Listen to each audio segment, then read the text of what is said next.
Hey guys, it's Ryan here from Explained, and welcome to another video. Today we'll be watching a movie titled Unbroken, which was released back in 2014. So let's get started. Turn on the subtitles and spoilers ahead. Unbroken is a war drama film based on the real-life story of American war hero Louis Zamperini. The film tells the true story of his capture and perseverance as a prisoner of war. The movie opens with several U.S. bombing aircrafts approaching towards the Japanese land during the Second World War. Louis Zamperini is a bombardier who's handling the mission from his aircraft, along with several other crewmates. With the Japanese-occupied land in sight, Louis commands the airstrike and his crewmates follow the order. They start dropping bombs on the Japanese land and they're successful in hitting their targets. But when they're about to return back, a Japanese fighter plane comes toward them. They engage in aerial combat against the Japanese fighter jet, but they also face another problem, as their bomb bay doors fail to close. Louis tries to manually close it and almost gets caught in the Japanese firing. They manage to fight off the Japanese fighter jets, but in the process, some of the crewmates get shot and are heavily injured. Moreover, their aircraft has sustained several damages, and they're lucky that the plane is still flying. The pilots inform Louis that their base is 5 hours away and they don't know if the brakes on the plane are still intact. This means their chances of survival are very slim. They finally reach their base and attempt to land. Due to the faults in the aircraft, it gets really hard for the plane to land safely. The tires on the landing gear come out and start screeching on the floor, but with the piloting skills of Phil, they manage to land safely.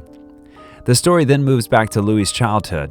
As a child, Louis was a misfit, always causing trouble and getting chased by the police. At the age of just 12 years old, Louis drinks, smokes, and gets involved in stealing. As an Italian refugee, Louis gets picked on by American kids of his age. He gets into a fight with one kid and then gets ganged up by all of them. One police officer catches Louis and takes them to his house.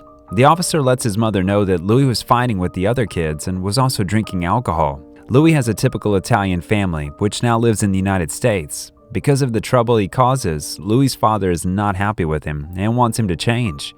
But Louis isn't one to listen. One day at a baseball game, Louis gets caught smoking and drinking alcohol.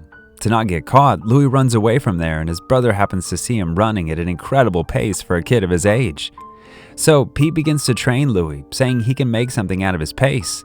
He urges Louis to become a runner and motivates him to give it his all. But Louis isn't motivated and argues that he isn't like Pete and can't become a runner.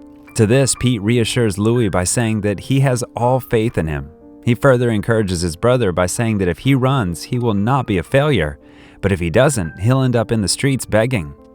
Seeing the trust and faith his brother has in him, Louis starts to take his training seriously. As the years go by, Louis improves a lot and starts to win many races. One day during a race, another player trips Louis and makes him trail further in the race. But after his brother's continuous support and motivation, Louis gives it his all and passes all other runners to get the first spot. He completed the 1-mile race in 4 minutes, which at that time set a new American record for high school students. So for achieving this great feat, Louis gets invited to participate in the Olympics for America. When he's all ready to depart for the Olympics in 1936, he asks his brother to come with him.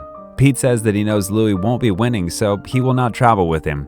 Louis replies that he knows he won't be winning, but in the next Olympics, 4 years in Tokyo, he'll show the world what he's capable of. Pete sees him off by saying that one moment of pain is worth a lifetime of glory. This means that if you have the capability of enduring hardships and losses, you'll win in the end. After this, Louis leaves for the Olympics. In the Olympics, Louis participates in a 5,000-meter race. As everyone from his family and town sit beside the radio to hear him compete, the race begins, and after a few laps, Louis gets left behind further back than the rest of the runners. As the race is coming to its closure, Louis sprints forward at full speed and runs past several runners. He doesn't manage to win the race or get any position to win a medal, but he set a new world record by completing the last lap in 56 seconds. This Olympics was held in 1936, and Louis had a dream to participate and earn a medal for his country in the next Olympics, which was going to be held in 1940 in Tokyo, Japan. Unfortunately, he was unable to fulfill his dream because World War II started, which caused the 1940 Olympics to be canceled. Now the story moves back to the first scene. After successfully managing to land the aircraft, Louis finds his pilot, Phil, praying to God. Louis isn't a believer in God, and he doesn't quite get Phil's faith and him praying. Next, we see that Louis continues his training by running alongside a Jeep. Louis manages to beat his previous time, but just then he gets informed that he and his team are assigned to a rescue mission. However, the plane that they're using for that mission is made up of spare parts and therefore is unstable. The instability of the plane becomes apparent when one of the engines fails mid-flight. As they're trying to make the best out of the situation, another engine fails, which causes everyone to panic. It's certain that their plane is going to crash land. Phil tells everyone to brace for the crash land, and the plane lands into the ocean. The aircraft gets filled by water, and it soon breaks in half. The crash has killed many of the crewmates, and only 3 survive, in Louis, Phil, and Mac. All 3 survivors get into the 2 inflatable boats. Mac is really disheartened by the accident, and he believes their chances of survival are 0. Out in the ocean, no one will see them and rescue them, but Louis and Phil are optimistic and tell Mac to think positive. They have a couple of chocolates and some potable water. Louis decides that they will eat 1 piece of chocolate in the morning and 1 piece at night and drink only 2 sips of water a day. He says this is because there's no certainty for their rescue. They all fall asleep at night, and in the morning, an airplane flies overhead and they try to signal it with a dye and a flare gun. Louis fires several flare guns, but their attempts of getting noticed by the aircraft fail, and they are left stuck in the ocean. They all get really disappointed, and soon that they see that all the chocolate boxes are empty. Mac had eaten all the chocolates at night. This infuriates Louis because all the resources for their survival were depleted. The 3 struggle to survive in the seemingly endless ocean. They spend a few days without any food or water, and one day a seagull flies and lands on their boat. With no option for food, Louis grabs the seagull by its leg and they all eat it to fulfill their hunger. Unfortunately, their stomachs cannot hold on to it and they puke it all into the ocean. Next, they use the same seagull to catch fish and eat it raw. They get something to be happy about, but the following days, they have nothing to be cheerful about and are left discouraged. One night when all of them are asleep and they all feel their lives slipping away from their hands. At that very moment, Louis prays to his God that if he saves him, he will consecrate his whole life for him. Fortunately, all of them survive the storm, and their water gets refilled by the rain. A few days later, they manage to catch a shark and eat it raw. They notice a plane flying in the air. Louis fires the remaining flare guns into the air to catch its attention. Just when it seems the plane is going by without noticing them, the plane makes a turn and comes flying towards their direction. Unfortunately, it's a Japanese aircraft which starts to shoot at them. They all jump in the water to save their lives. They all swim deeper into the ocean and dodge the Japanese bullets. But when they all come out of the water, they find that their inflatable boats are damaged. They somehow manage to patch up the holes of one of the boats so that they can remain afloat, and now all 3 of them have to adjust in a single boat, which is quite difficult because the boat is considerably small. Now it's been more than 35 days since they're stranded in the ocean. Mac's condition has gone terrible and he slowly dies because of hunger. Now, only Phil and Louis are left, but they are both in really bad condition.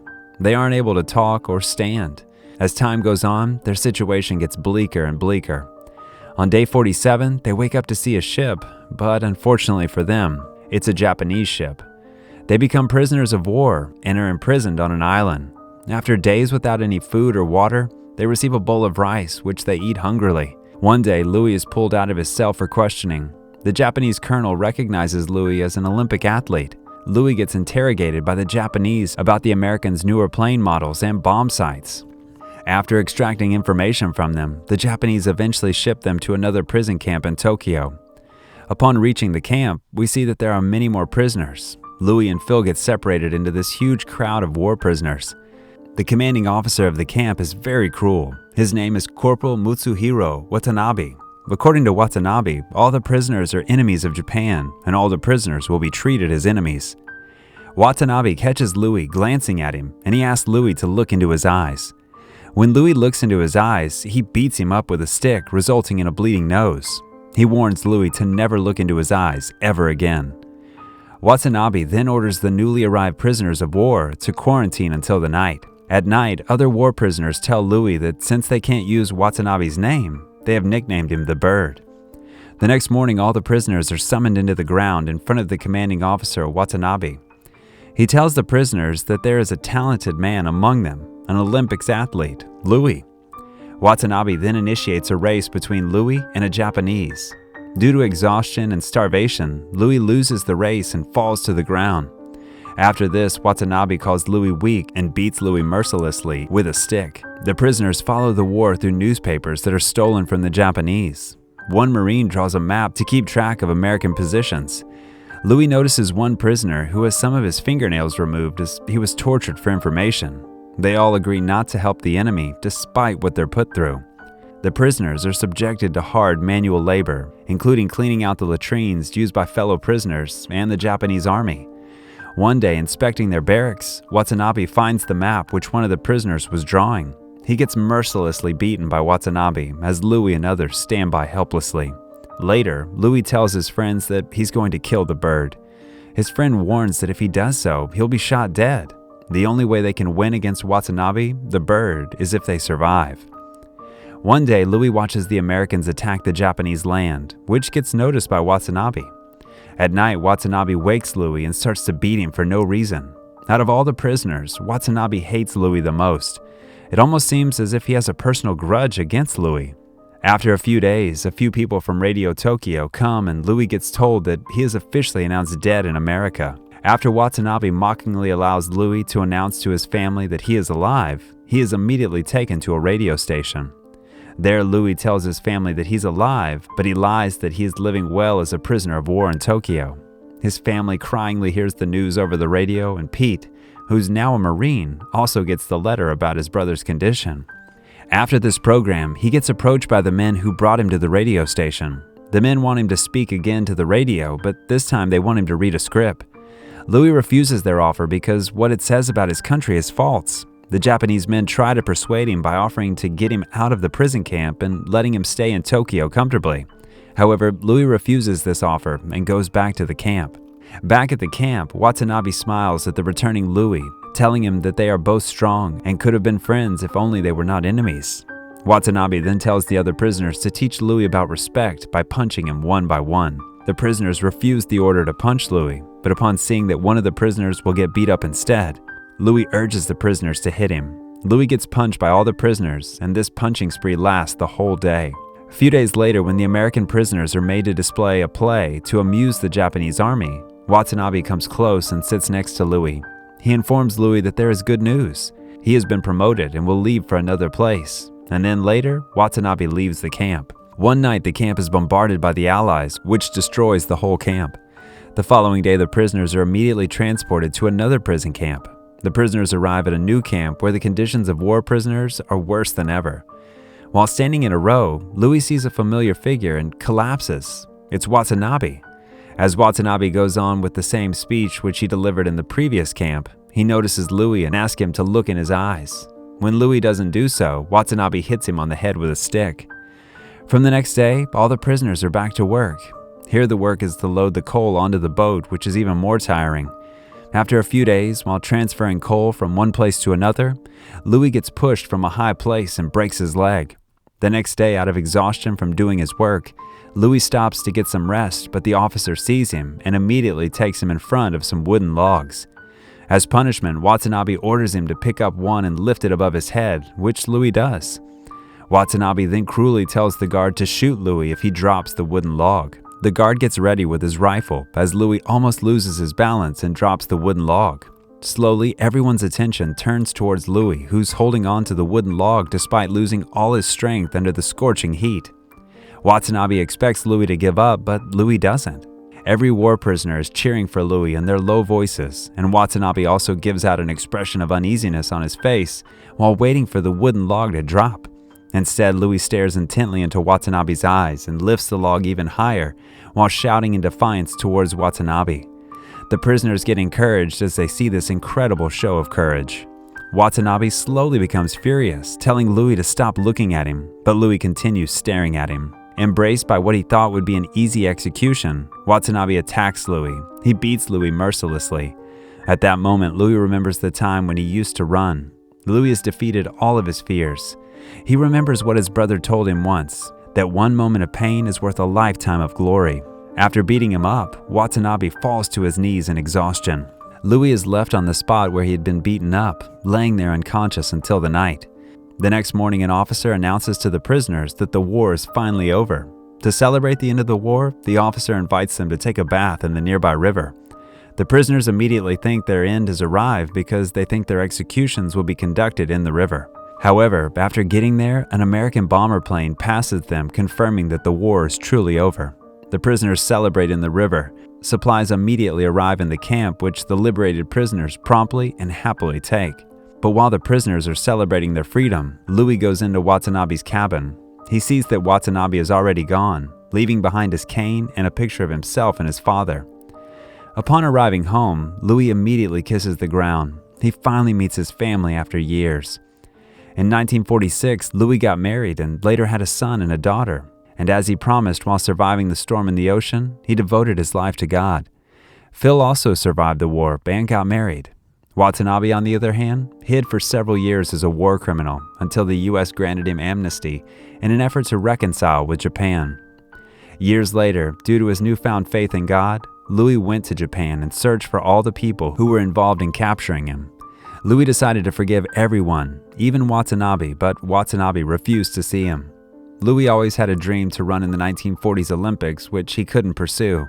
However, he did fulfill his dream at the age of 80. He ran with the Olympic torch at Tokyo, fulfilling his Olympic dream. Thanks so much for watching. If you enjoyed this video, please leave a like and subscribe to the channel for more movie recaps.